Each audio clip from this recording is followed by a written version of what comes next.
Titikman natin. Ito meron akong hawak dito, chocolate flavor, at itong isa naman ay spicy flavor.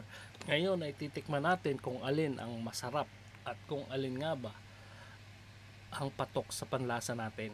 Unahin nating tikman itong chocolate flavor at sabi nila masarap din daw ito. So hello, ano pang hinihintay nyo? Huwag na nating patagalin, tikman na natin. Takam na ako, titikman ko na to. Ito ay first time ko nung titikman ngayon, at ang natikman ko pa lang ay yung cheese flavor. Ngayon titikman natin ito.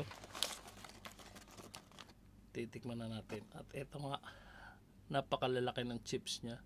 Hindi siya durog. Yan. First bite.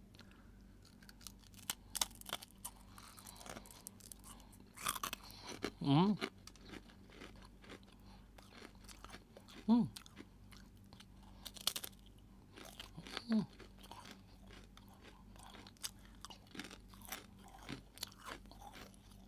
Mm. Isa pa.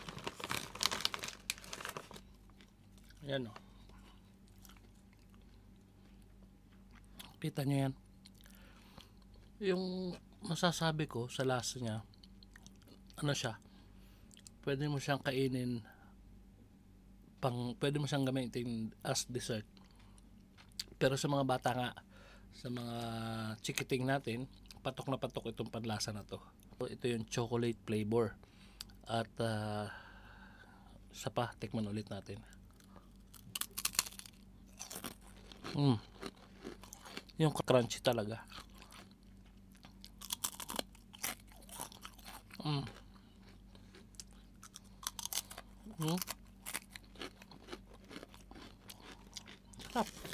Masarap. At alam nyo bang ito ay healthy food? Dahil nga ito ay kangkong chips. Legit.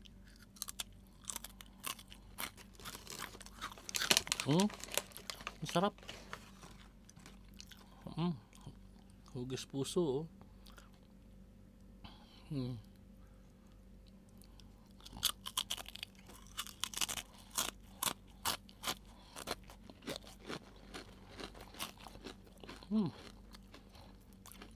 Sarap. Sabi guys, hindi siya durog-durog. Hindi durog-durog yung, hindi nadurog yung ano niya, chips niya.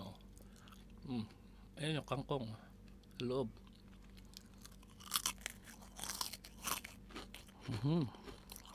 Harap. So yun ang ating chocolate flavor.